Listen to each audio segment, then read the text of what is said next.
A nova classe C está alavancando o turismo no Brasil. Só nos últimos 12 meses foram os trabalhadores que ganham entre 13 e 10 salários mínimos os que mais viajaram dentro do país. O Novo Turista está apostando principalmente nos pacotes aéreos e marítimos. As amigas Vera e Gláucia são professoras. Elas vão fazer uma viagem de navio pela primeira vez. E uma das opções é um cruzeiro de 4 dias que sai de Santos, litoral de São Paulo, para Búzios, no Rio de Janeiro. O pacote custa R$ 1.100. Se não fosse assim, nós não viajaríamos, né? Porque, afinal de contas, professora, o salário é baixo. Agora está bem mais acessível, né, para as pessoas. Evandro também vai embarcar numa viagem marítima pela primeira vez e incluiu no pacote, parcelado em 10 vezes, toda a família. Pesou, mas hoje está bem mais acessível, né? Inclusive nós acabamos fazendo bastante pesquisa no mercado, né? E hoje em dia já temos condições de poder levar toda a família para fazer um passeio. Não é à toa que a nova classe média é um alvo no Salão do Turismo, que acontece em São Paulo. Hoje nós temos a capacidade de dividir esses pacotes em muitos meses, da maneira que ele quiser, em todos os nossos destinos turísticos. Uma pesquisa feita pelo Ministério do Turismo revela que mais da metade dos brasileiros que hoje planeja viajar para o exterior é da classe C. Mas o destino preferencial deste novo público, que ainda está aprendendo a viajar, é mesmo o Brasil. O Nordeste é o lugar mais procurado em pacotes de até 7 dias, que custam, em média, R$ 1.000 e podem ser parcelados em 10 vezes. No último ano, metade dos brasileiros que viajou de avião é da classe C. Esta empresa aérea, que está há 6 anos no mercado, resolveu, há 2 anos, apostar nos novos turistas, vendendo passagens no Salão do Turismo a R$ 19. Resultado, em 2 dias, já vendeu o equivalente aos 5 dias do ano passado. Faz mais sentido hoje no Brasil, em alguns destinos, você andar de ônibus. Você já pode estar viajando de avião, muito mais rápido, prático, pagando a mesma tarifa ou até menos, ou até mais baixo, né?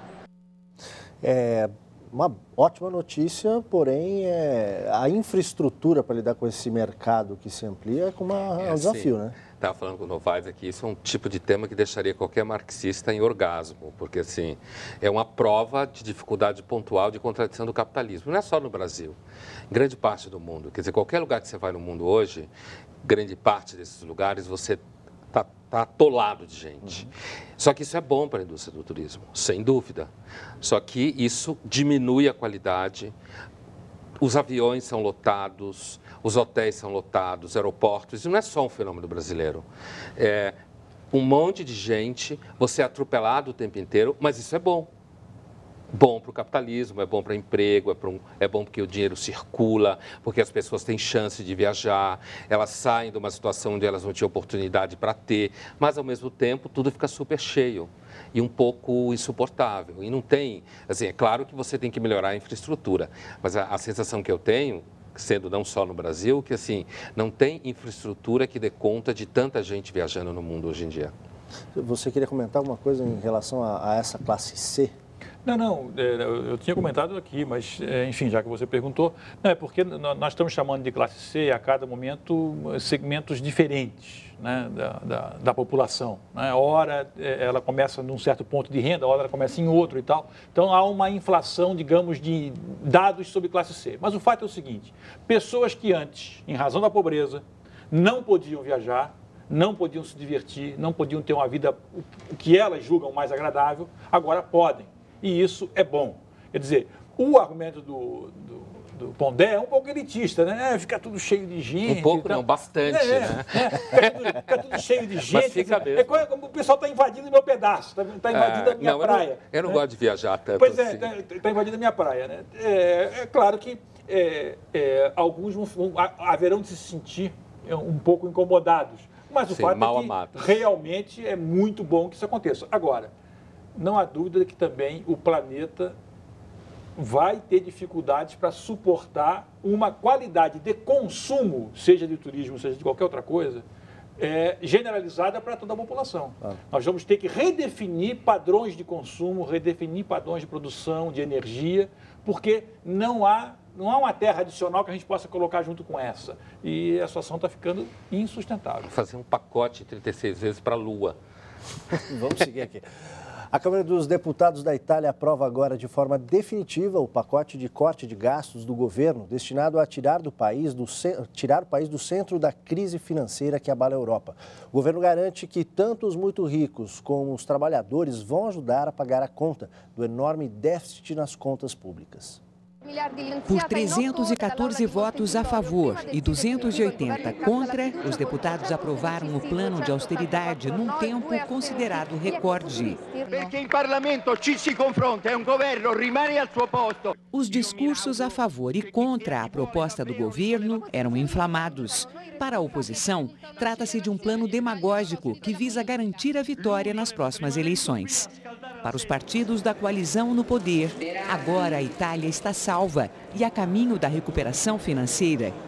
A aprovação deve acalmar os mercados e assegurar condições para que o país reduza o déficit público e permita ao governo pagar suas dívidas. Os principais pontos do plano são: aumento de impostos, redução nos reajustes de salários e aposentadorias, proibição para que funcionários públicos acumulem cargos, suspensão nos subsídios para famílias que têm crianças ou jovens em idade escolar, criação de um imposto de solidariedade para pessoas que ganham acima de 90 mil euros ou 200 mil reais por ano e novas taxas para operações no mercado financeiro.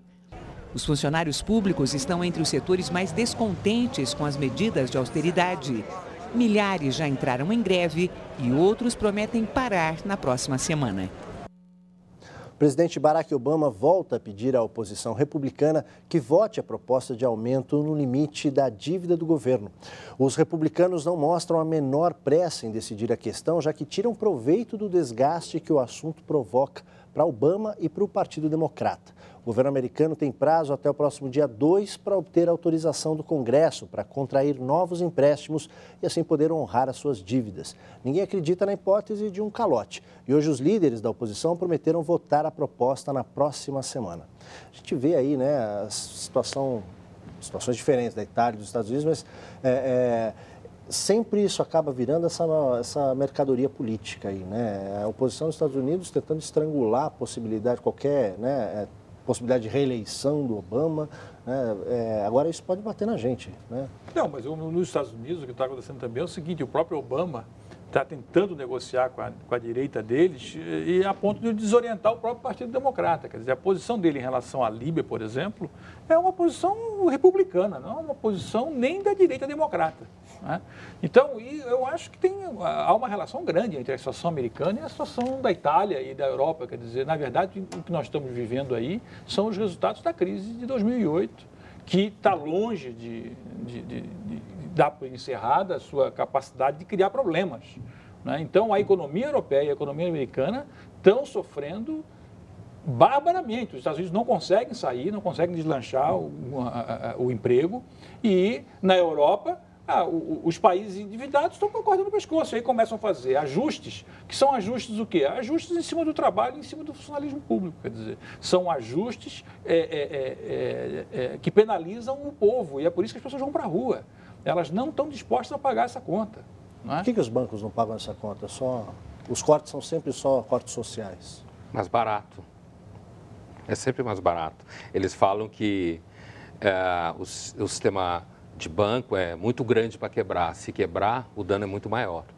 Agora, com relação aos Estados Unidos especificamente, o que eu acho muito interessante é se a gente pensar de 2008 para cá, o modo como, por várias razões, a gente pode analisar caso a caso, como o fenômeno Obama foi esvaziando como uma bexiga furada. Quer dizer, em 2008, Obama, de certa forma, angariou um pouco uma esperança na política que tem tido um longo debate de que as pessoas, no mundo inteiro, não é um fenômeno brasileiro de novo, o mundo inteiro, um certo cansaço, cansaço no sentido ideológico, eu quero dizer, de investir em política no sentido ideológico e não em política no sentido de lidar com problemas e resolver problemas da máquina, da sociedade, do Estado. E o Obama, em 2008, quando foi eleito, ele era uma espécie assim, de grande esperança. E de lá para cá, por uma série de razões, a gente pode justificar todas elas se quiser, mas afinal de contas ele é um presidente, né? Ele tem se esvaziado e, se você pensar na situação do Partido Republicano, logo que o Obama foi eleito, para hoje, né? Como o Partido Republicano recuperou uma força que ninguém acreditava. E o Obama está esvaziando como um balão de borracha vazio. Mas não subestime, não. Ele vai dar Não, ele pode ser reeleito. Acho que não estou pondo em dúvida. Mas sem dúvida nenhuma. Pode pôr em dúvida, mas não pode subestimar. Se ele vier a ser reeleito, é um cenário bem diferente do que aconteceu em 2008. Certamente. O Ministério dos Transportes adiou a escolha do novo diretor executivo do Departamento Nacional de Infraestrutura de Transportes. O cargo ficou vago hoje, depois do afastamento de José Henrique Sadoc de Sá. José Henrique Sadoc está afastado temporariamente, mas há a possibilidade dele ser demitido do serviço público. A reportagem do jornal O Estado de São Paulo divulgou hoje o envolvimento da construtora da esposa de Sadoc com obras vinculadas ao DENIT. A empresa de Ana Paula Batista Araújo assinou contratos que somam o valor de 18 milhões de reais para a execução de obras em rodovias federais de Roraima, entre os anos de 2006 e 2011. Sadoc acumulava o cargo de diretor-geral interino do DENIT em substituição a Luiz Antônio Pagô, afastado do cargo após denúncias de corrupção. E o ministro Paulo Sérgio Passos afastou também do DENIT Frederico Augusto de Oliveira Dias, depois de denúncia do jornal Folha de São Paulo. A reportagem afirma que ele atuava como assessor da diretoria-geral em reuniões com prefeitos e autoridades. O detalhe é que ele nunca foi nomeado pelo governo. A reportagem afirma que Frederico é filiado ao Partido da República e teria sido indicado ao departamento pelo deputado Valdemar Costa Neto. De acordo com a Folha, Frederico é definido pelo ex-diretor Luiz Antônio Pagô como boy, mas possuía sala própria e e-mail oficial do departamento. Impressionante, né? Parece que não tem fim isso, né? Começa a puxar, já é o segundo que cai ali. É uma indústria da corrupção. Se você resolver, às vezes eu tenho a impressão que se você começar a apertar, você para o país. Não, o Ministério dos Transportes sempre foi problemático. Agora, nesse nível, é um negócio grave. Quer dizer, como é que o sujeito tem uma construtora e fecha 18 milhões em contrato, onde ele é o contratante? Tem que estourar esse pulso. É uma desenvoltura que é inaceitável. É inaceitável. Quer dizer, a presidente Dilma precisa fazer muito mais do que está fazendo em relação ao Ministério dos Transportes, mas muito mais do que está fazendo, porque realmente a satisfação que tem que ser dada à sociedade é muito mais pesada do que essa que está vindo aí. Não tem que sobrar ninguém ali. Vamos ver o que vai acontecer. Vão ficar dois. A principal executiva do grupo do bilionário Rupert Murdoch da Inglaterra, Rebecca Brooks, renunciou hoje, ainda em consequência do escândalo das escutas telefônicas ilegais. Murdoch teve de pedir desculpas à família de uma menina sequestrada e morta que também foi vítima das escutas. Rebecca Brooks, conhecida pelos cabelos ruivos e um terrível mau humor, era o braço direito de Murdoch para as operações na Inglaterra.